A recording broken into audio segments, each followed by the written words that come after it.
And now my other subject that I really wanted to talk about too was, I said before, I'm a Salvadorian American.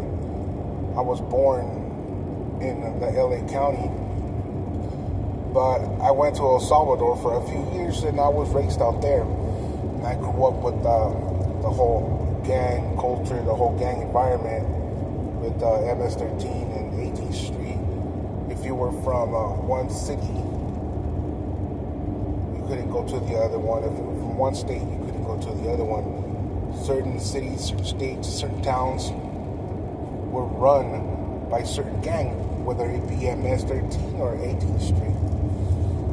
You know, you were caught because El Salvador is so small, and all the cities and towns in there are very small, so everybody knows everybody. They see an unfamiliar face, they're gonna go and ask you, who are you? You know, where are you from? What are you doing here? They'll ask you for your ID, and they'll verify to make sure you're not from a town where the rivals are controlling it. Ooh, I almost read this light. And sadly, a lot of the people that were from a rival town where, you know, the rival gang control, they would kill you. They wouldn't hesitate. And that's how bad it was out there. For example, two people that rode the transportation, the bus, they had buses and they had like little vans, you know, that would they were called microbuses. Little small ones, and they had the big ones that looked like school buses.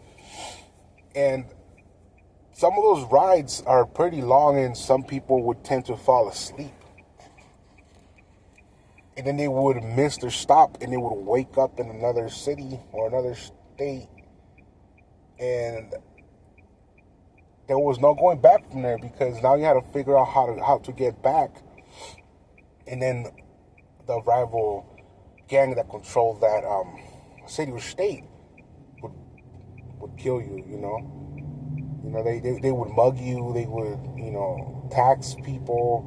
It was hard to make a living out there. Now it's a little bit calm, you know, but now you got jealousy. You got jealous neighbors, you know, that see that you're progressing because the gangsters are no longer taxing your businesses, you know. So they try and